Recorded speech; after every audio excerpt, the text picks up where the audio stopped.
Hi there, this is Matt Wakeling, and you're listening to the Guitar Speak podcast.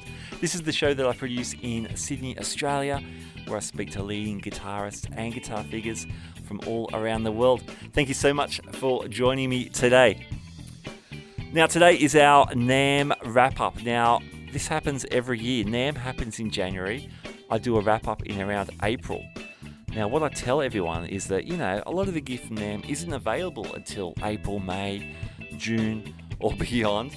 But the truth is, it just takes me a long time to get my act together and do this. I'm joined by my good friend Michael Ross from Nashville. He's joined us on this show a few times, both talking about his own career and giving us a NAMM wrap-up, the bird's eye view.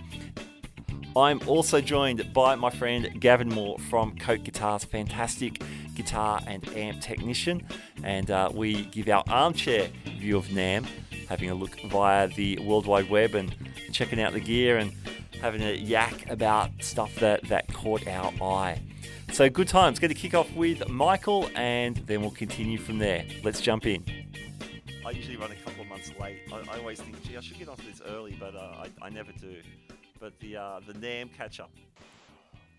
Yeah, well, I can make you feel, but what I do to make myself feel better about being late on it is, the other joke about NAMM, that NAMM stands for not available, maybe March. Yeah, totally. Yeah, well, it's become more like not available, maybe May. Yes. So most of the stuff I saw at NAMM hasn't shipped yet. So I mean, to tell people about it in February when they can't get it doesn't, starts to make less and less sense. Totally. And in general, NAMM is making less and less sense. I mean, the big takeaway from NAMM this year was that it was kind of a nightmare. It was so crowded and so noisy that you couldn't talk to anybody, you couldn't hear anything. Okay. And if the whole point is to have the makers demonstrate their wares to buyers and press, buyers from music stores and press, which is theoretically the point of the whole exercise, that was kind of an exercise in futility because, I mean, if I wanted to talk to somebody, they were probably, let me back up. I mean, I think part of the reason from just, it's not scientific, but I talked to a lot of people who were there, and it's a general feeling, is it's too easy to get a NAMM badge. Okay. So what you see is a lot of kids who seemingly, their music store gets 4 or 5 badges and hands it out to customers, maybe good customers, maybe their kids, of the sales staff, whatever.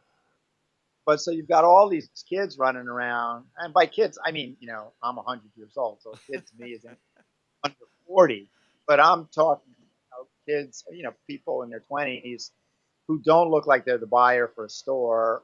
And, I know a lot of the press people, so I know they're not, when I'm in a guitar booth, I know they're not with the guitar press, at least in the United States. And press people because they have cameras, they have badges, they have, it's a press person when they're in the booth. Sure. But when it's some old guy sitting there, wanking away at the highest volume they'll let him for as long as they'll let him, it's not, either a buyer for a store or a press, which makes it difficult, especially when you got to cover a lot of ground and you don't want to have to be there for 4 days. Sure. So that was a big part of it for me this year. It was just being able to get around, being able to hear anything, being able to see anything. That said, the other aspect is it seems like they weren't releasing as much new stuff as you usually see. January is usually new stuff time. But the other trend that I've noticed is that people are releasing new stuff all year round. I mean, the internet and YouTube has made kind of everything else about the music business obsolete. If a company wants to put out a new product and they put up some good YouTube demos and they send it to the appropriate people like Pete Thorne or that pedal show guys, and if they can get it on those shows, and Brett, what's his name, the Australian? Yeah, Brett Kingman. Yep. Yeah, Brett Kingman, great, and these guys will do a demo. The store owners are all well aware of those demos. Their customers are well aware of those demos. I mean, why spend thousands of dollars to go to NAMM or even exhibit at NAMM Hmm. if you can just get your stuff out there another way? So it's going to be interesting how it shakes out in the next couple of years in terms of. I mean, also that said, there were plenty of people there. There were plenty of exhibitors there. It's interesting to see that the some of what were boutique pedal companies, small boutique pedal companies that were downstairs in Hall E, are now up on the main floor with fairly big. Chase Bliss has a huge booth. Yeah, wow. Amazing. Seem such a I mean, they're great pedals. Everybody seems to love them. They're expensive, and so but somehow he has a big booth on the main floor. So, but in terms of new stuff, actually, now that you mention it, I was going to go. Let me open my photos. Is that obscuring my face? No, no, not at all. Okay, it's obscuring your face, but I'm just going to look at my photos to refresh my memory of what was there that was new. I just did a review of the Pigtronics new Infinity Looper 2. Yeah, tell me about that. Are you familiar with their Infinity Looper The 1? original one, yeah, definitely. Yeah, great looper. And for me, what it has been is I could never nail that timing on trying to do a rhythmic loop with a line 6 DL4. I mean, it was always a little off because there's a lag in the foot switch that you have to learn, you know, and it's hard enough for me to hit it on the beat, let alone play time, hit it slightly off the beat where it's going to catch in time. Sure. But Infinity has always been great about that. Their switching is instantaneous, and the Looper 2 is tiny. It's like the size of a MXR stomp box maybe, but turned around, and it's a dual looper. It's geared mostly. I mean, you can do ambient stuff with it. You can do cool stuff. You can do Preppertronics because it has a decay thing. But it seems like it's geared really to the people who do a lot of rhythmic looping and songs. Okay. Yep. Because it puts on one loop, then do the chorus, go over to the chorus, do the chorus on the second loop, and then go back and forth. And if you even want to put a bridge in, you could go back and um, you can undo the first loop while everything's going along. While the second loop is playing, you can maybe undo the first loop Okay. and then do a bridge on there, and then go back to the chorus. I mean, you can do stuff like that. It's really geared to that, and it's $200, and it seems built like a rock. And it's you can also do wet dry, so you could affect your loops separately, which is really cool. Yeah, nice. Um, yeah, it was great. And Supro also had this Conquistador guitar that I reviewed for Guitar Player. That's really cool. I mean, it has that Supro shape, but it's like a 335 size and hollow, semi-hollow, and it's got one gold foil and one supposedly PAF style humbucker, but it sounds a little more mid-rangey to me. Okay. And I got to hear this is because I reviewed it and they sent. I mean, there was no hearing it at the show. You took it home. Uh, That's the way to do it.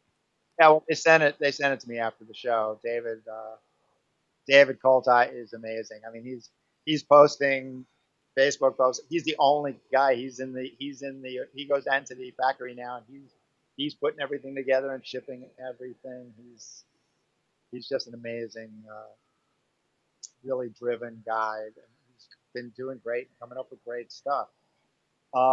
If there was a trend that I saw at the show, and it's not new, but it seems to be growing. It's that kind of not necessarily headless guitars, but the multi-string guitars with the slanted Yep. fretboards Okay. and headless. I'm trying to remember the names of the companies off the. There was one called Class. There's one. Let me see if I got another one here. Strandberg, I guess is the big name Yeah, in that. sure, sure. And Toshi, what's his name? Tosiabasi, is it? Toshi Abasi. Yeah, Yeah. he has his thing, and there's another one called Dark Matter. They were just all over the place, Hmm. which seems, since I have that website Guitar Moderne, and I'm always interested in, what the future of guitar is going to be like. It seems this is one direction it's heading. Just more and more people playing that kind of stuff. I mean, I guess Pliny, those guys are from Australia. Yes, yeah, he's amazing. He's a Strandberg guy. Yeah, and that there just seems to be a lot of that stuff out there. Whether those guys ever get any women at their gigs will be interesting to see. But I that's saw I, another. I saw Pliny in Sydney. I don't know, maybe 18 months ago, and that was a hometown gig for him. So there was a very wide range of family and friends and fans, I think. But yeah, yeah, the whole progressive scene. It's still Well, it's fairly guitar, black instrumental t-shirt. guitar, and Yeah, yeah. you know, I once posted a video, reposted a video. Somebody posted of Robin Ford playing at a wedding, I Yes. guess for a friend, Yeah. and of course the joke was that's more women than you'll ever see at a Robin Ford gig, which is not entirely true. He's living in Nashville Yeah, now. I've heard that. Wow. Yeah, I run into him all the time. Oh, Yeah, that's he's cool. loving it. And he's doing so great. It's great to see. He's really happy. Awesome. Um, so I'm looking to see what else was interesting. It's not new, but he had a booth on down in Hall E, and I don't know if you guys. He's doing a European version. It's called, I think, called the Brown Box. You ever heard of it? No. I don't know what the voltage in the walls in Australia is like, but in Nashville, it's a nightmare. I mean, amps have been built for 100, maybe 100, I mean, 110, 118 volts, Yeah, right. classic Yeah. tube amps. I'll get, 130, almost sometimes more, 150 volts coming out of the wall. Wow. In So I was going through tubes, and this guy makes, and everybody else was too, and this guy makes this thing called a brown box, and you plug it in, it won't increase the voltage. Like you can't use it like an Eddie Van Halen thing to drive, but it will decrease the voltage. Okay. So I can bring my voltage down to 118, 114 volts, which saves tubes. And in my case, I appreciate the headroom. I think it gives me extra headroom, Okay. which I Yeah, like. that's cool. Let's see what else was there. Source Audio, who full disclosure, I rep in Nashville. Yeah, you're still doing that. Uh, That's cool. yeah, yeah, they're doing great, and it's a lot of fun. Um, they had the last year. I don't know if we spoke last year, but last year seemed to be the year of the synth pedal. Okay. Yeah, yeah. Um, doing a series on that now for electronic musician. And they're finally shipping the C4, which is an amazing pedal. But what they were showing at the show is their EQ pedal, programmable EQ pedal, was one of their biggest sellers, and they're discontinuing the original version and bringing out a new version. But of course, that's not going to be out till April. So, Perfect timing for us to do our NAMM coverage. well, hopefully they'll get it shipped with all this stuff going on. But yeah, it's crap. I mean, people love their. I think Dave Gilmore had a bunch of the first ones because if you're doing any kind of rack system, you can just set an EQ for different EQ for all your patches. If you can re-EQ your patches. Yeah, that's cool. I remember him. I remember seeing like rows of Boss G7s on top of his rack when he used to EQ different things very specifically. So I can imagine he'd be loving something like that. Yeah, exactly. I mean, he can get rid of some of those and just program this to do all the different things that he needs. Red Panda, who's one of my sponsors, they brought out the Particle 2 this year. Oh, okay, Um, cool. I mean, I'm so amazed and heartened, and Kurt is just a great guy. Um, and they're doing so well. And The thing about the original Red Panda is you can get so many great sounds, but you'd have to redial them up every time you wanted to go back to it, and that could be tricky. So now it's programmable, and there's a lot of new features in that. Yeah, As a matter of cool. fact, I was hanging out at I went up to Adrian Blue's house. He lives near here. Um, and he was originally going to be going on tour this summer with Jerry Harrison to do the 40th anniversary of the Talking Heads "Remain in the Light" record. Oh, cool. So they were going to be doing a tour behind that without David Byrne, but with him and Jerry and some people. And he was going to be using the Source Audio. He was going back to pedals, going away from his Axe effects and Oh, going okay. back to pedals because he was explaining on a festival he's only got a couple of minutes to set up. He can't set up his whole Axe effects unit, with the monitors just right. And Yeah, he yeah. was going to have a pedal board, and then he's building a bigger pedal board. And he was really into the particle, and was just waiting when I saw him. I was helping him with the Kingmaker, the Source Audio Kingmaker, because it has a gate in it, the fuzz, and he couldn't find a fuzz that also had a gate that he liked, so we set him up with that. Game Changer, you're familiar with them, right? The Yes. Yeah, yeah. Race Kit, yeah.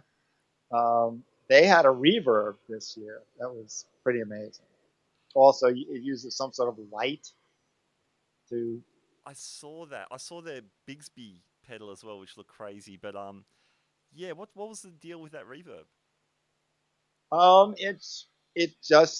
It's typical, Game Changer. It does reverb, but because they're using this optical thing to do it, it gets sounds you've never heard before. I mean, once again, like everything else, I wasn't really able to hear it there because it was too crazy and noisy for the most part. Um, but I've seen demos. There's demos online. It's really fascinating. It doesn't. You said it doesn't sound like anything else. And I didn't even see the Bigsby pedal there. I think they didn't have a working model. They had the concept there, Okay. they, but they didn't have a working model for that. I don't know if you remember something called the Wing. It was you could put it on your guitar, and it was a MIDI controller. Oh, yeah, yeah. And you covered that a little while back. Yeah, I covered it a long time ago, but it never really took off. I mean, it was not easy to put on and take off. It was iffy, but the guy who helped develop that was there with a MIDI guitar that he built. He built the original MIDI guitar from Moldover, who was this Okay. amazing controller guitarist guy, and so he's building those custom, and they're really amazing. It's got a whammy bar on it that is a controller, so you can control a pitch shifter in Axe Effects or like that, so you can Wow, make it that go down. is so cool. Yeah, it was really amazing. And he had some friend of his there that he built this MIDI mandolin for, and that guy was doing a demo with through a computer and sounding just amazing, amazing sounds. Thorpe pedals, you know those guys? Yeah, the UK. Yeah, they've got the Field Marshal, which is he worked with the original Love Tone guy who did the what was it, the Meatball, I think it was. Oh, No, yeah. the Cheese the big sauce? cheese, Big cheese, that's it. the big cheese, and other people have released clones of that, but he worked with the actual guy, excuse me, and to do the Field Marshal, and that thing sounds amazing. Let's see, what am I? Oh, I reviewed the Jam Pedals Delay Llama, so Oh, I did get to hear that. That was new at the show, and they've had the Delay Llama for a while, but this version has control. It has it's analog delay, but it has digital control of the delay time.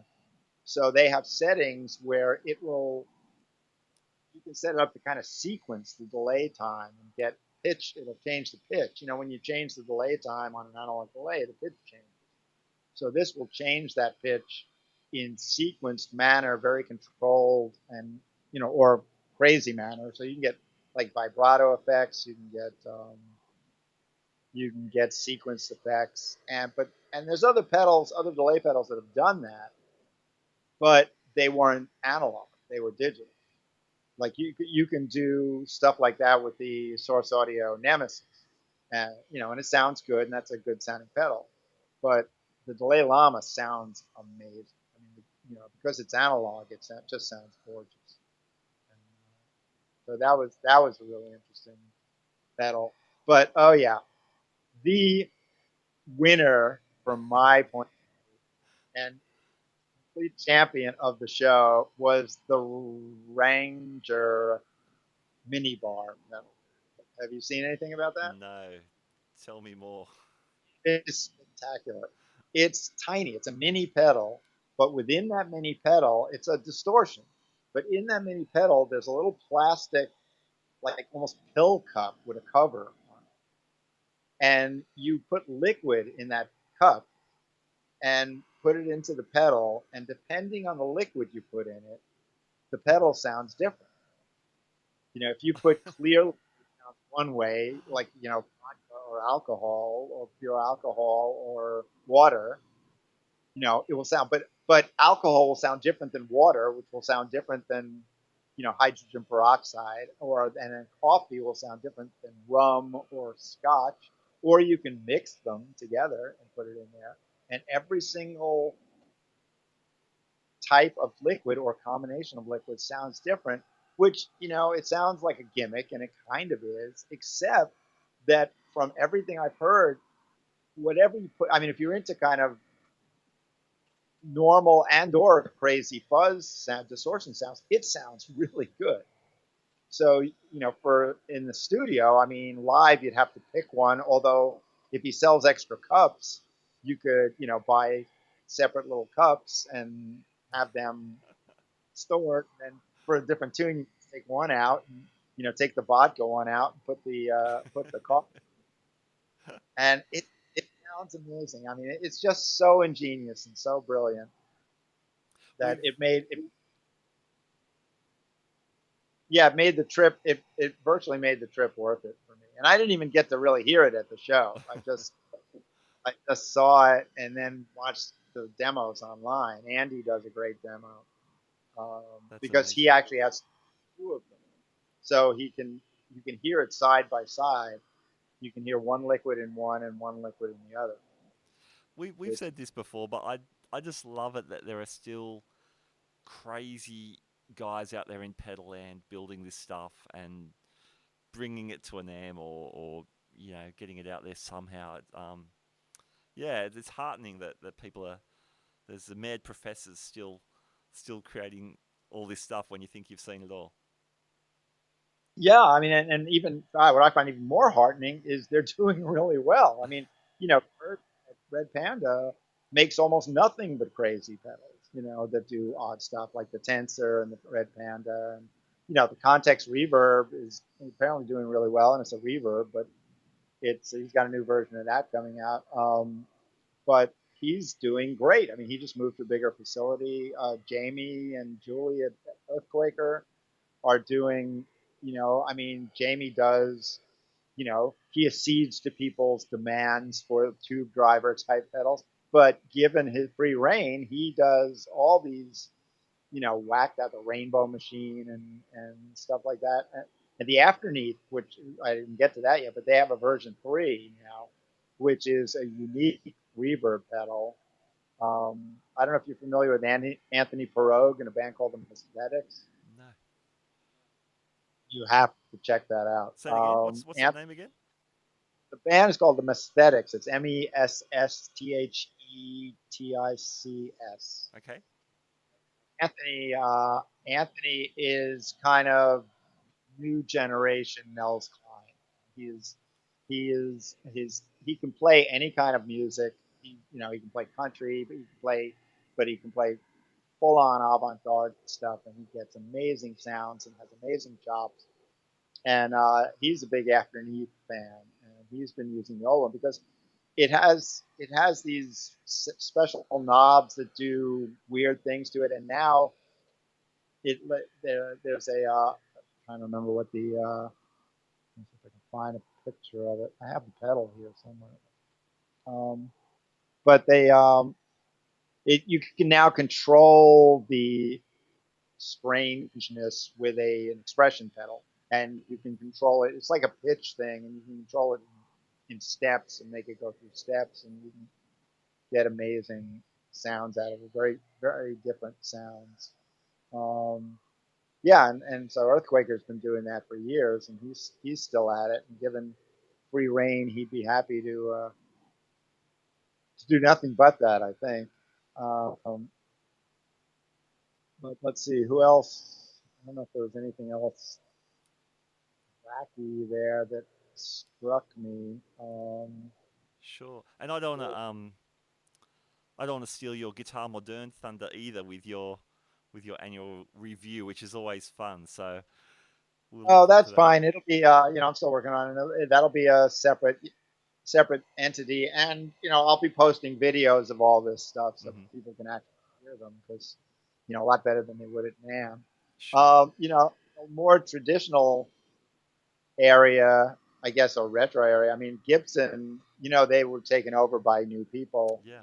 and I think they're working really hard to bring that company back. I mean, JC, the guy who's the head of it, who came over from Levi's, really seems like he cares.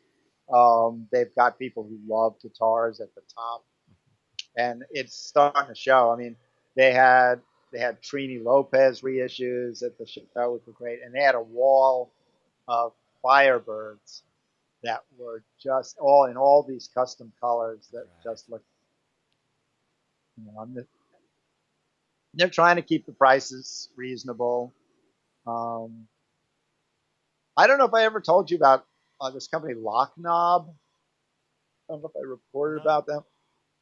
That was this guy from New York, Long Island, who was, he's a great guy, and he's the classic. He seems like he stepped out of The Sopranos. This really great guy, and he came up with this idea for this knob that you put on your pedals because we're all dealing with this. You build a pedal board, unless you really have it well protected, or even if you do, sometimes somebody will hit a knob, they'll move it. Some people put little pieces of tape to show where they want it.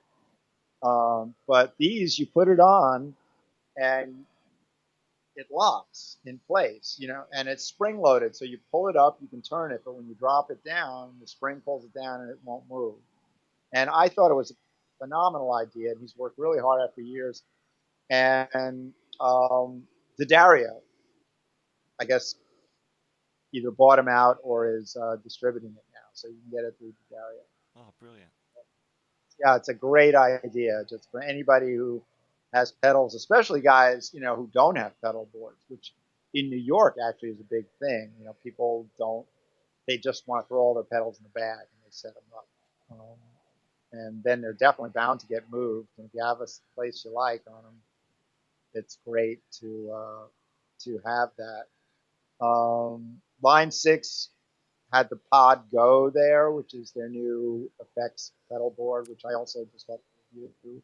So I Nice. got to go through it. Yeah, it's really cool. It works really well. The effects sound great. Uh, the amps sound really good. It's the HX, what do they call it? HX Yeah, um, yeah. technology in it. So they've come a long way. I mean, as I said in my review, I mean I did a record 20 years ago using mostly the original Pod Ah, because that the red one, the little kidney bean. yeah, the little kidney bean one, and it's definitely come a long way. I mean, in terms of using, it's what I always say about modeling. I mean, you could use this if you're doing a fly date. You could use the amp models. You need to work with them a little bit. Um,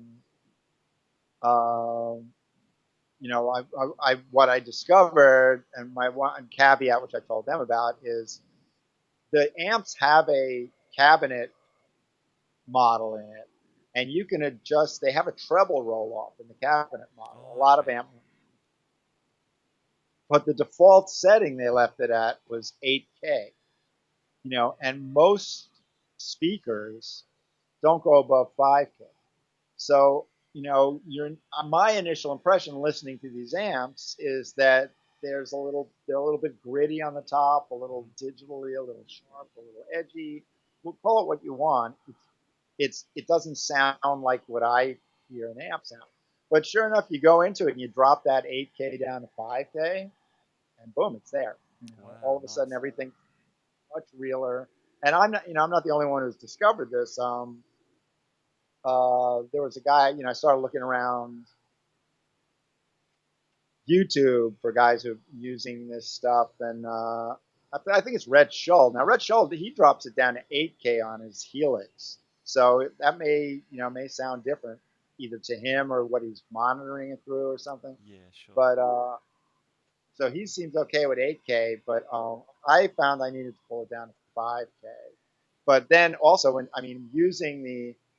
um, using the effects through a regular amp, it sounds amazing. And you can use the amps as kind of glorified distortion units, or just to change the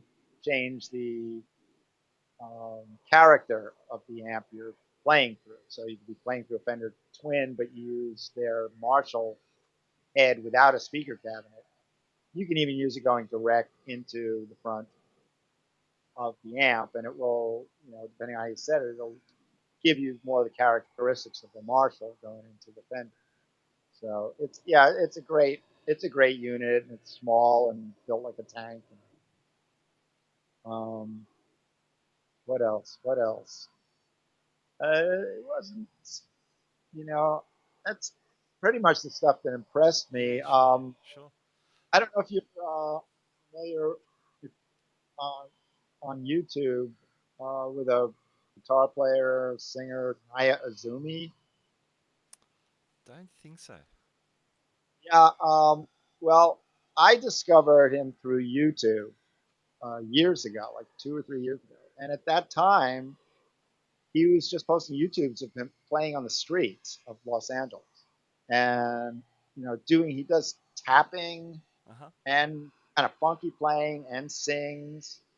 Um, and I thought this guy is amazing. So I wrote him up for guitar player, and I was so pleased. In the last couple of years, he's off the streets and touring, and he was performing in the Fender booth at NAMM. So I finally got to see him and meet him in person, and tell him how glad I was that he had come as far as he had. I mean, he I think he won one of those tiny desk concert things, Oh, okay. Yep, yep. The NPR. and that started it all. And then they did a tiny desk concert tour. Um, so it was great to see him. And actually, the other thing that I saw that I liked was there's a company called Luna Guitars, and I guess they're Chinese, and they're not. I Maybe they were there looking for distribution in stores, but you can buy them through Amazon, Mm-hmm. and they're made out of carbon, but they look so modern. I mean, they have built-in amplification, and they use their back as a kind of speaker system, so Okay. you can play with sounds through. I think Mary Spender did a video about them. And I was mostly just struck by how modern they look. You don't see many acoustic guitars that have that modern, where that have been taken to some new place. Uh huh. It just seems really interesting. And I think that was about it. Yeah, I that mean, sounds cool, man. That's a good bunch of stuff for. yeah, I guess for someone who said there wasn't much there, I guess there was, and that's just the stuff I was interested in. Yeah, sure. Obviously, there's people bringing out new models of this and that, and new versions of the tube driver and new versions of the Telecaster and new versions of the Les Paul. I mean, there are a lot of another trend that's been around for a couple of years now is people building guitars that look like pawn shop prizes, Yes. Yep. but cost $2,000 because they're hand. And there were Even those. Fender's in on that act now. Yeah, Saul Cole had one that was just great looking. Uh-huh. So that was kind of my NAMM experience, and Awesome. mainly seeing what's going to happen with Summer NAMM. Yeah, well, that's in your home. Well, it's scheduled to be in your hometown of Nashville. Yeah, I think I'm trying to remember when it was scheduled for. If it's June or July, we keep switching the time around on us. Yeah, it's July. It's supposed to be July 9th. Okay. So Well, I guess. I'd help us if we're still stuck in our houses by then. Yeah. Yeah. As you said, you've been reviewing for Guitar Player, which is fantastic that you're still writing with those guys. It's been a long time. Are you still doing Premier Guitar or any other freelance kind of stuff? I just started doing Premier Guitar again. I've been so busy with Guitar Player since Guitar Player was bought by Future Yeah. a year or so ago. They stripped down the permanent staff, so they've been using more freelance stuff. So it was amazing. I mean, in the last couple of months, I got to interview, you know, three or four of my favorite guitar. I mean, I did an interview with Adrian Belew. I did one with Wayne Krantz. I did one with Stian Wisterhuis. If your listeners haven't checked him out, they should. Yeah, He's he's awesome, man. Norwegian. His new record is terrific. Yeah, the bastard can sing really well too. That's one of those guys. And who else? A bunch of other guys. So they've been keeping busy, but I hadn't done anything for a premiere in I think about a year, and I just started doing stuff for them again. I just did it's up online, an interview with Louis Shelton. Do you know who he is? Yes, yeah, yeah, yeah. Mate, very well Yeah, known jazz fusion funky cat. yeah. He played the solo on Last Train to Clarksville. He played the solo on Boz Scaggs' Lowdown. He played the Wow. solo on Hello by Lionel Richie. And his story is just amazing. I mean, he was one of these guys who just hit the ground running and was, back in the day when people played and played and played and played. It's a great story. And I just did another piece feature for them on this guy Jack Broadbent, Hmm. who is I don't know if you know him. I wasn't aware of him until the publicist pitched me. He's from Great Britain. His father was in Bram Tchaikovsky. You remember that thing? No. Were big in Australia. Oh, they were huge. Well, huge. They were fairly big power pop band in England, and Okay. I think they had a hit in America too. But he was busking on the streets for about 10 years and built up this whole bluesy guitar style and singer songwriter thing. And so he's now in the clubs, and he just did a record that's pretty cool. So I did a thing for on him, and I have a column every month in Electronic Musician called Electronic Guitar. That's been going And for a while lately, now. yeah, lately the last couple of I've done series on. I did a series on amp modelers, software, amp modeling software, and got to check out kind of the state of that stuff. And and I still think Bias Bias FX one is still my favorite in that Okay. world. And now I just started a series on guitar synth pedals, and so far I've done the C4. I don't know if any of this has come out yet, but I did the C4, the Source Audio, and the Boss SY1, the little one. Yeah, yeah. Both of those, in their own ways, are just amazing. I mean, you remember, the old days when, I mean, guitar synthesizers have been really a hard sell with guitar Mm. players for good reason. Yep. They track terribly. You had to use an extra pickup on your guitar, all that kind of stuff. Um, but they've solved most of the problems. I mean, both of those pedals track amazingly. The C4 is if you want to get in deep, and you can build your entire an whole modular synth system inside that pedal and then play it with your guitar. And if you don't want to do that, the SY1, it has 11 presets and then 11 variations on that, so that's 120 some odd sounds right there. And then you start messing with the filtering, and there's a whole lot of tones you can get out of that thing without having to get into the whole principles of synthesis. And it sounds great. It tracks amazingly well. So I'll be doing some of the simpler ones like the Electro Harmonix mono synth, and Keeley has one also. I'll be doing. So yeah, all that stuff's keeping me pretty busy. Excellent. So even without the gigs, you're now financially ahead, and you sound busy writing and reviewing, so that's really cool. Well, the gigs were fun, though. I mean, after 5 years in Nashville, I joined a traditional country band, but we do all original music, and it's really traditional. I mean, it's old school. Mm-hmm. I don't pre-Brent Mason guitar playing. Yeah, wow. That's which is good for me because I can't do Brent Mason. Yeah, so that was a lot of fun, and I missed doing it because we were playing all some of the hip clubs in Nashville, the clubs that I've always wanted to play in the last 5 years. We got into for some reason. They seem to like us, and we had a bunch of gigs booked in April that went by the way.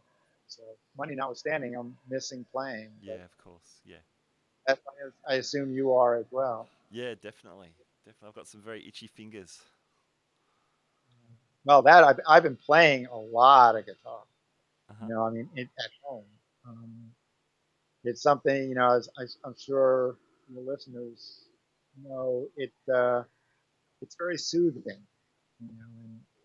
In this time of plague and panic, it feels good to pick up the guitar and just crank it up.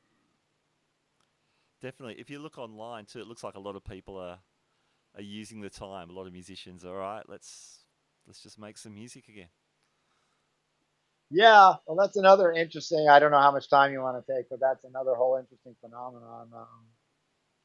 Just that everybody's popping up online doing performances, and it's become almost like, well, I mean, it's bad enough for when you live in Nashville, having to choose who you're going to go see on a given night because there's all these great people playing on the same night. Or, but most people don't have that problem. If you live in New York or Nashville or New Orleans, maybe LA. But now everybody has to deal with that problem. 4 different people are going to be online tonight at the same time, and who do you watch? Yeah. Adele's going to be on tonight. We're going to watch that. Okay, nice. Very cool. All right. Well, Mike, thanks heaps. Always lovely to catch up and talk gear and talk life in Nashville and what's new with you. So thank you. Well, thanks so much for asking me, Matt, and I'm glad you're healthy, and I hope everybody you know is, and I hope you all stay that way. All right, that's Michael Ross from Guitar Moderne, Premier Guitar player et al. What an accomplished guy. I always love talking to him. Always good fun. And let's jump over now. Gavin Moar from Cote Guitars. Let's talk NAMM stuff. Gav Moar, welcome back to the Guitar Speak podcast. G'day, Matt. Thanks, mate. It's good to be back. Excellent. Now we're in state and self-imposed lockdown, but there's still lots of gear to talk about, which is always fun. You haven't heard the Michael Ross part of the interview yet, but the joke is that he doesn't put his review out till April. Mine's not going to be out till April, maybe May. But the idea is that some of this gear's not available yet anyway, so that's my excuse. Yeah, that's right. Yeah. I saw, one of the products I looked at and I said, to be advised when it's going to be released in Australia. So who knows? Yeah, especially stuff getting down here, big time. Yeah. Yeah. So what took your fancy this year? Let's maybe we'll start with guitars. Were there any guitars that? Yeah, look, I actually heard an interview with Slash on Jude Gold's podcast. Yeah, No Guitar is Safe, and he interviewed Slash about his new Les Paul standards. Yeah. So which I heard, well, that came out a month ago. Yep. Heard And that. so, That's great. did a bit of looking at them. They look great. I mean, you are going to pay for the privilege of owning one in this country. Uh-huh. I'd imagine in the vicinity of eight grand or up. But geez, they look nice. Yeah. Lovely bursts. I think there was 4 different bursts modelled on a couple of his different guitars. But yeah, they look really good. And he had a couple of J45 issue acoustics come out as well. Uh-huh. Yeah, I mean, the reviews look good and they sound good on YouTube anyway. Yeah, sure. The thing I love about the Slash Les Pauls, and everyone's really open about this, but of course the Appetite for Destruction Les Paul wasn't a Gibson; it was a replica made by a luthier. Absolutely, yeah, I know, and that's the funny thing. He actually jokes about that in the Jude's podcast about it. Yeah, just goes to show, mate, the name on the headstock is not everything. No. There you go. I saw I like to look at the Fender lead. Do you remember those when they came out in the 80s? Yeah. I've actually worked on a few in the last year. The two different the lead 2 series, the ones, the humbuckers. Okay. Yep. Yeah, they're great guitars. Really, really good. Yeah, So very underrated. They never really took off, but no. they rock. They're really good. So when you say you've worked on some, do you mean like original ones? Yeah. Cool, nice. Yeah. Late 80s. I think they came out about 80. When did they come out? 80. Geez, I'm scratching my head now. I can't think of when they came out, but yeah, they'd be late 80s model. These were both the lead series. Okay. The second series from memory, lead 2s, I think they were. Okay. Yeah, I'm not really up on them, to be honest, but they were both fantastic guitars. Yeah, cool. And that's like a Gibson scale on a Strat sort of. Yeah, smaller body, and yeah, I think it had the smaller scale as well from memory. Yeah. Okay. Yeah. I've just got a soft spot for him because I remember seeing a guy called Gordon Kennedy, who's a Nashville session guy, playing. I think it was 1987 with a band called Whiteheart, and Okay. Yeah. he was wailing on one. I'd never seen one before, and I'd never seen someone finger tapping live. So for 2 reasons that gig was memorable. Absolutely. Oh, so that's how they do it. Yeah. I thought it's not a keyboard. Okay. Yeah. And I think, For years and years, I could never work out how Steve Vai did the flutter thing. Oh, as a kid. yeah. But yeah, I mean, obviously, pre-YouTube and pre all that, and Yeah. I finally saw it on YouTube, and I went, I get it now. I know, man. It's hilarious. The stuff that's really obvious now. Yeah, those leads. I think there was a couple of different models, wasn't there? They reissued the 1s, the 2s with the single coils and the humbuckers. Is that right? Yeah. I think the one this time around, the one they're calling the lead 2's got the 2 singles, and the lead 3's got 2 humbuckers. Right. Okay. Yep. Yeah, but they look kind of fun. Yeah, no, there was some funky. I think I saw a review in the Mixdown Mag, I think. Okay. A while back. Yeah, they did. They reviewed the leads. Then that's where I'd seen it. I knew I'd seen it somewhere. Yeah. They've also reissued the HM Strat. I don't know if that was for NAMM or if they've done it since, but I'm pretty sure I've seen a. Yeah. About they definitely did, and they're cool. I mean, that's Super Strat. Yeah. It was, my idea of heaven in the mid to late 80s. Yep, you bet. Very cool. If I go to the other extreme, have you seen any of the Novo guitar stuff?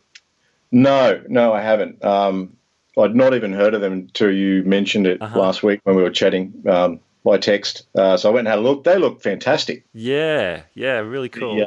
The finishes on them are like aged relic finishes, but look new, if that makes any sort of sense at all.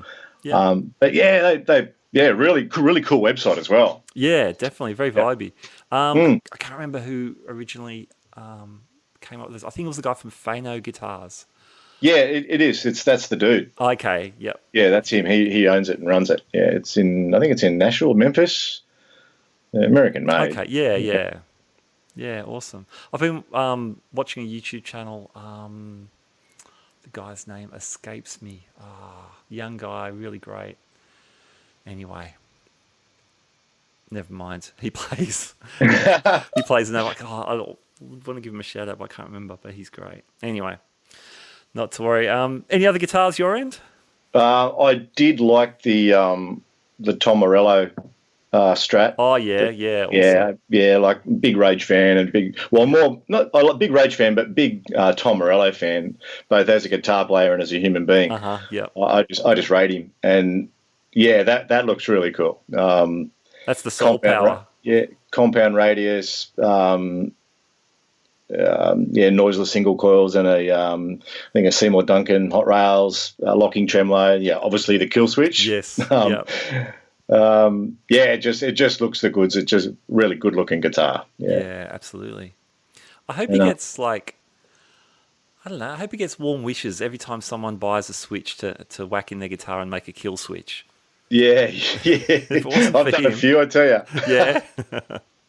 Yeah, I've fitted kill switches on the most weirdest guitars and in the weirdest positions that a lot of young kids want it. Okay. So, yeah, dude, I can do that for you. No worries. What's the weirdest guitar that's got a kill switch, thanks to you? Just guitars you wouldn't think it'd be Tom Morello guitars. I guess any guitar can be anything. It's probably a dumb thing to say, but just these cheap little copy guitars that you wouldn't think remotely would play that kind of music. Okay, yeah. It wants a kill switch put in it somewhere, and you're like, yeah, righto. Awesome. Good times. Yeah. Good times. Reverend had a bunch of cool stuff as well. Yeah. They're consistently great. The first time I played a Reverend was this year, actually, in January. Okay. A mate of mine was looking for one, so we did a trip down to Better Music in Canberra. Right, yep. And played about a dozen Reverends. They were so good, just consistently. Excellent. Yeah. Did they have the Greg Koch model? Yeah. Yeah, I'd like to have a go at that. That looks pretty cool, just that little bit bigger. And yes. I mean, obviously he could make a bloody baseball bat sound unreal, but yeah, true. They look really well made, and just all the little things done right. Yeah, definitely. That was a very cool guitar. Okay.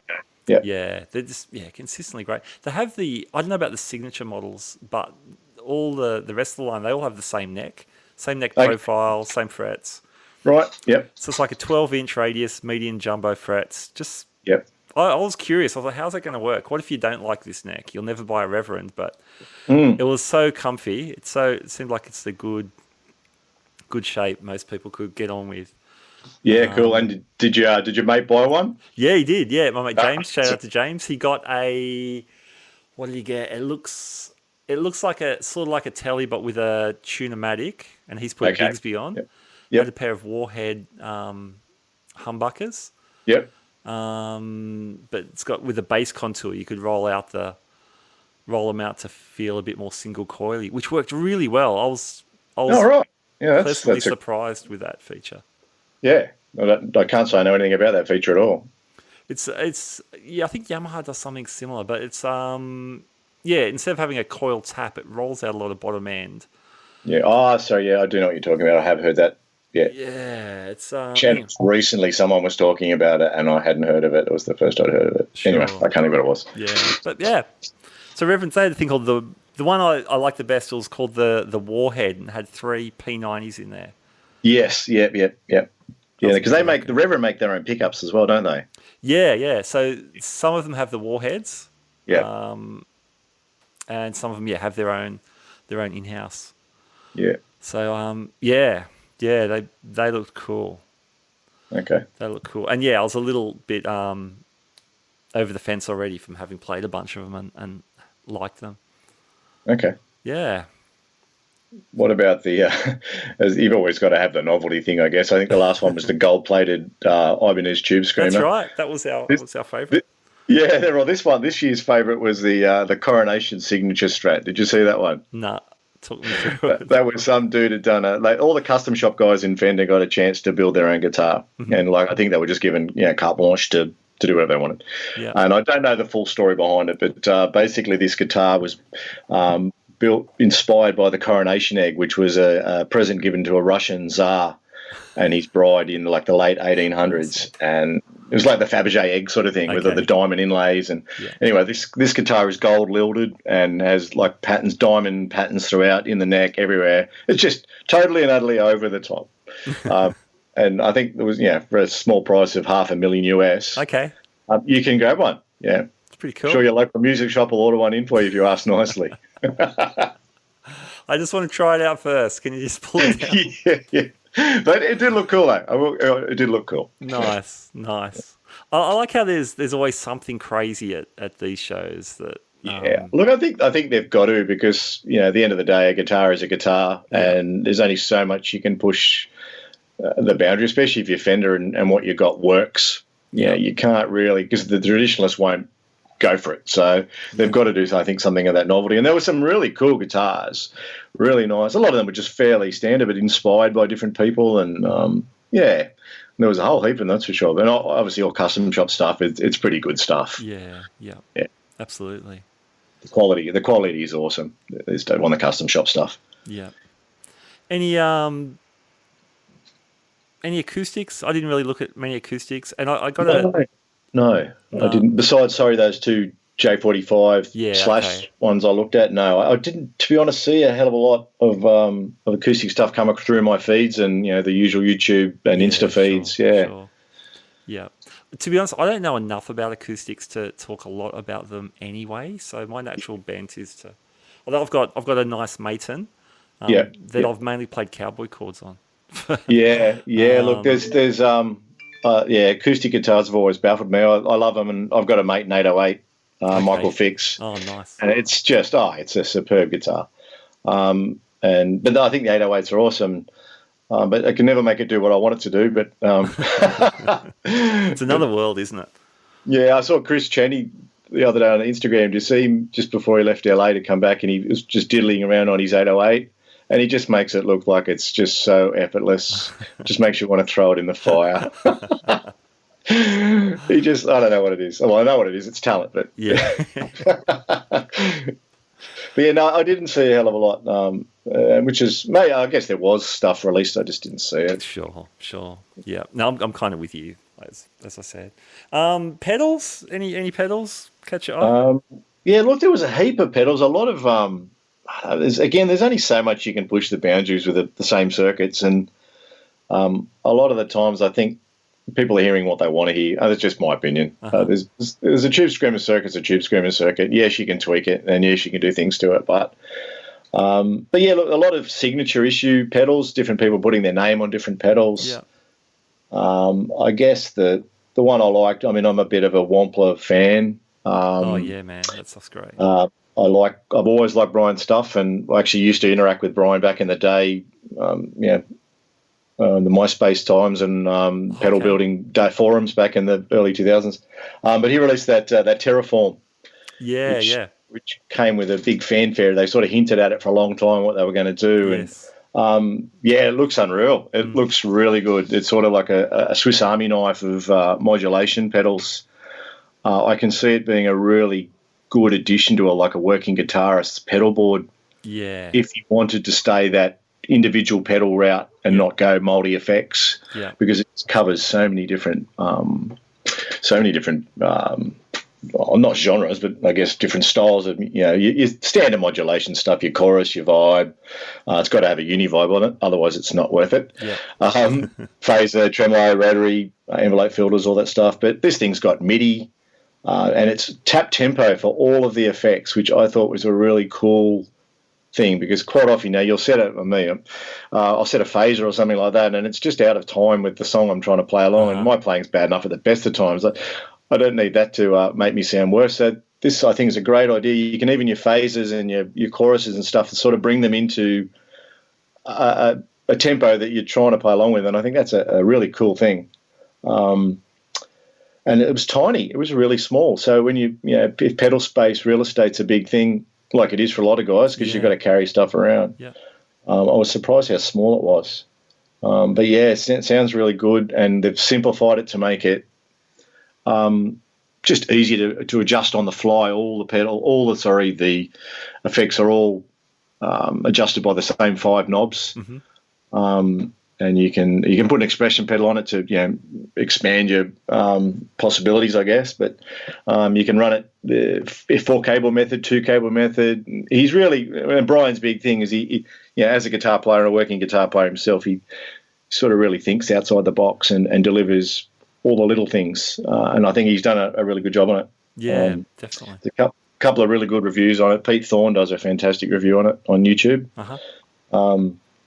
But yeah, that looks really cool. I mean, I'm not into pedals anymore, unfortunately. I've gone fractal, but it would be a cool addition, I think, to a pedal board. Yeah. Yeah. Well, what you mentioned about working guys who want to stick with single pedals, there's a lot of functionality these days, especially through MIDI and maybe people using switching systems and whatever. So I'm definitely seeing that too.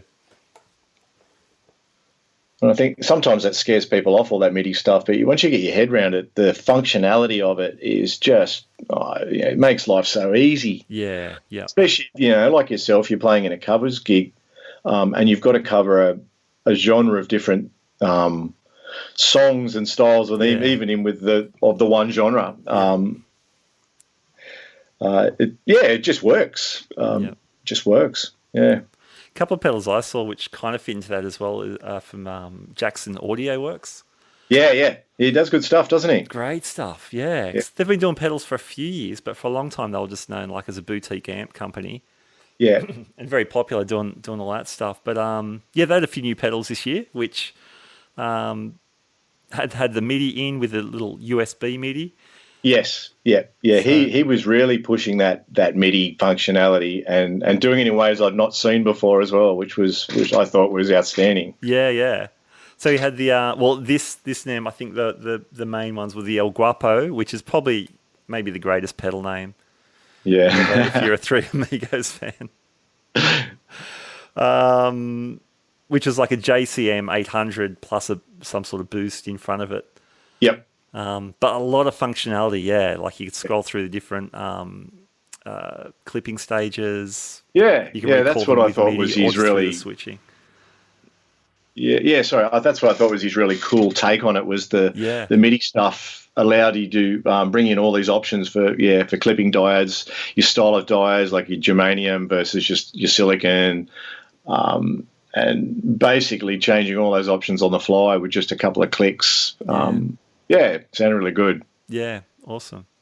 And he was, what was the one that I saw was, name escapes me. It was Golden Boy. Yeah. Is that it? Yeah. Golden, that's the Joey Landreth one? Yep. Yeah, that really interested me. I thought that was really cool, what he did with that. Yeah, so that was more like a blues breaker with a boost. Yes. Yeah, blues breaker circuit. Yeah, no, I'd be interested to hear that in the flesh, actually, because I've heard heaps of people play blues breakers style pedals. Obviously, King of Tones and all that are all based on that, but I can never make them sound good. I can't make anything sound good, but I disagree. Obviously they work. So I'd be really interested to actually hear it in the flesh. Actually, yeah. Just in brackets, I've heard you play. I don't agree with what you're saying. For the record, you must have had too many beers that night, Matt. I don't think so. It's funny though. Certain pedals, don't rock everyone's boat. Other ones do. But that's the beauty of pedals. Yeah, absolutely. Well, like you said earlier on, a lot of circuits sound very similar with a few tweaks, and I think people are going to sound like themselves. It's just how they get there and what they want to do to get there. Yeah, that's right. We've talked about before, I'm a big believer on you sound like you, no matter who you are, within reason. You're a sum of your parts, who you've listened to growing up, who you listen to at the moment, what that guitar in your hand feels like, how the amp reacts with the guitar. They're all the little things that add up to the recipe in the cake, Yeah, absolutely.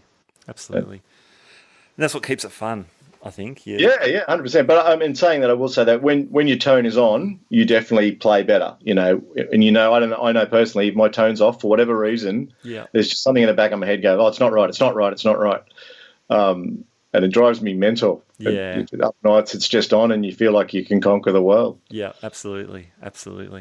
Yeah, the other nights you're just tweaking every second pedal you've got. Yes, for maybe sure. it's just a little bit more, and it's not. It's never that. It's just it's just not working. Plug straight in and play. Hey, I like the look of the Pod Go. Yes, yeah. No, that did look good, didn't it? Yeah, man. Yeah, it seemed like it was. I mean, Line 6 had been going hard at it with the stomp and the HS effects a little bit. Yep. Before that, I like the Pod Go because it seemed to have a lot of cool stuff you might like from a Helix, but not all the bells and whistles, but enough to make a lot of noise. And if you wanted to go out and gig with it, it had enough foot switches. Whereas something like the HSX Stomp, it's probably going to be integrated into a rig. Yes, yeah, this would be more standalone. You could do it all. Yeah, I thought it was kind of cool. Yeah, and they did some really cool things too, where they've obviously with Line 6, they've kept all the colours the same. So on a Line 6, when you press a certain button, a certain colour, you're going to get a certain effect, which is I think a good thing. But they've done I think they did a good thing with the you can model the preamps and amps separate, so you can just use it as a preamp. Yeah. If you like the power amp, say you run a Vox really loud or a Marshall really loud, and you like that power amp, you can just use it as a preamp. And it gives you the ability to import IRs as well. Yeah, interface really cool. With USB, so you can reamp with it. I think they've done a really good job on it. Actually, I'm a big fan of Line 6 these days. The quality might not have been there a while back, but they've definitely picked their game up, and they do some great stuff at the moment. Really good. Yeah, for sure. Funny you say about just using the preamp. I've got one of the old HD models. I think it's HD 300, and I don't use the effects on it because you just can't access enough of them anyway. For practice at home I do, but if I've got a gig, sometimes I'll take that out. Okay. And just use one of the Marshalls that I've tweaked a bit. Yep. Fairly clean, and then I run my pedals into that. Yeah. And because my main gigging amp's more of a Vox circuit, which is cool too, but sometimes running the Marshall preamp into the power section of that combo for me is really effective. So it's awesome. I mean, it's a big footboard, which I sit on top of my amp sometimes. Yep.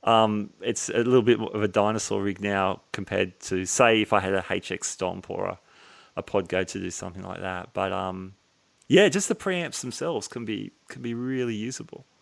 Yes. Yeah. 100%. Yeah. Cool, man. Anything else from your end? What else did I see? I'll tell you what I did like. Not personally for me, I don't think I'd need it or use it, but I thought it was a fantastic idea. The Boss was a air guitar amp headphones. Did you see them? Yeah. I've seen them. Yes. Yeah. What a cool idea. I mean, look, there's ways you can do that kind of stuff with other things, but this as a totally integrated package, I thought was very clever. And as a practice thing at home, if you're again a kid and you're in your bedroom and mum and dad are yelling at you, or you're not a kid and your missus is yelling at you to turn it down. Definitely. But the ability of it's got a massive amount of amps and effects in it, and you can Bluetooth your stream from Spotify into it and play along with stuff, and really cool. A great practice tool. Yeah. Boss have just been smashing it for just a long time now. A long time. Yeah. They seem to be like a dad's pedal board company a while ago, which is my generation anyway. I loved them. They were the first one to come out with all the different colours. They're like candy. Absolutely. I loved all the colours. Yeah, absolutely. But I guess when the whole boutique craze kicked in, people saw Boss as kind of an older guy's rig. But But I don't know. For a long time, they've been just smashing it with the Wazza stuff, the Katana. The Wazza stuff's really good. Yeah, it is fantastic. Yeah, very cool. At the end of the day, Satriani gigged with a DS, a stock DS for a long, long time, and he sort of sounds okay. So he goes all right. Yeah, that's my take on it. And is it Edelman Smile?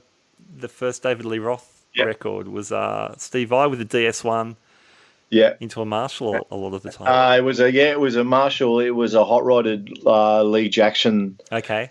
Marshall. Most of it was pretty much straight in. Okay. I know this because I saw being a amp nerd that I am. I saw an interview with Lee Jackson, and he was talking about exactly when it all happened. That's another subject. But that was a pretty cool story actually. It was all on YouTube. You can go and find it on YouTube. Cool, man. Cool. What was the other thing I saw quickly was the Victory, the Victory amps. Yes. Yeah. The Duchess V4. Did you see that? Yeah, I did. That looked awesome.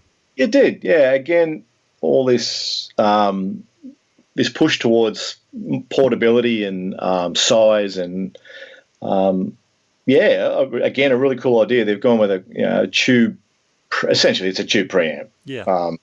And you run it into, again, well, it's got a Class D solid state power amp and 4 preamp tubes in it. And you can just run it into, again, front of house, or you can run it into a speaker box, or you can do a couple of different things with it. But again, as opposed to carrying, if you've got fly dates or things like that, functionality is just awesome. Yeah, yeah. And you can run effects loops through it, and they've thought of all the different things. It sounded, again, I'm only going on what I can hear on YouTube and online, but it sounds phenomenally good. The Victory stuff sounds unreal. Yeah, that stuff's rated as it is, so for them to come out with that smaller, portable kind of idea is pretty cool.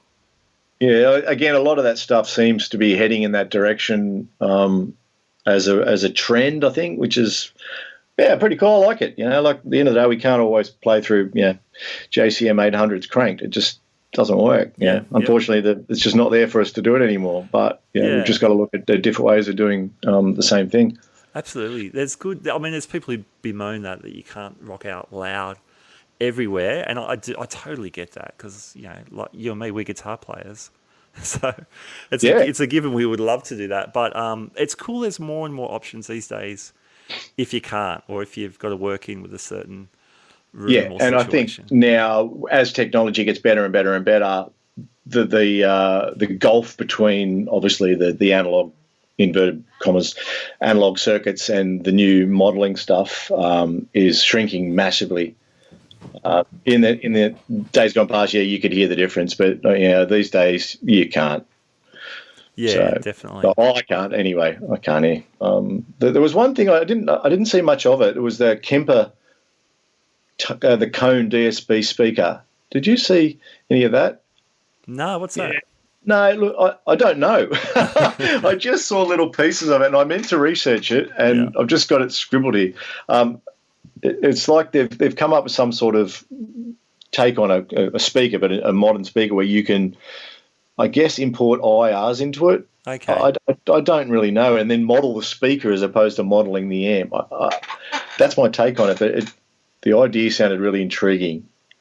But I don't know whether they actually released it at NAMM or they just sort of hinted at it. Okay. Yeah. But again, that was sort of something like my ears picked up, because I thought that's different. That's taking technology in another totally different direction. Yeah, interesting.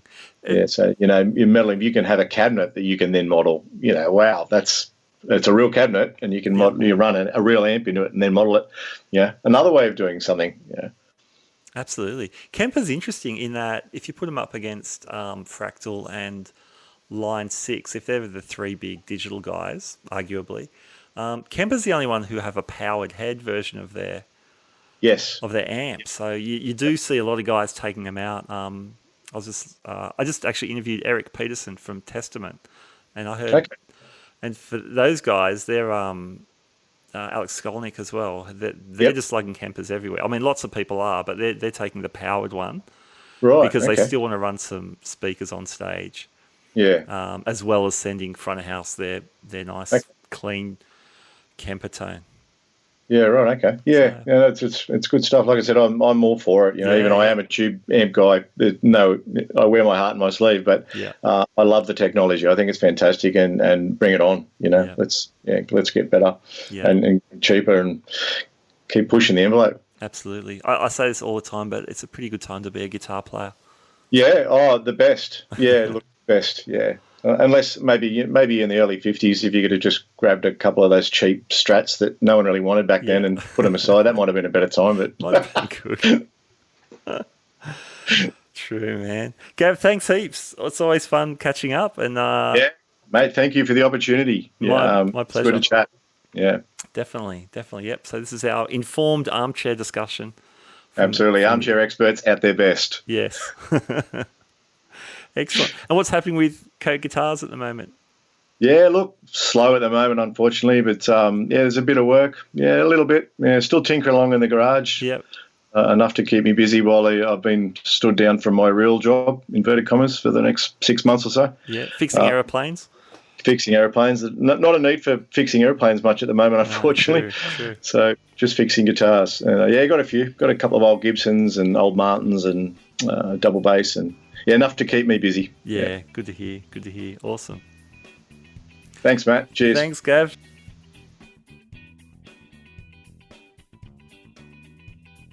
All right, that wraps it up. NAMM from the inside and outside.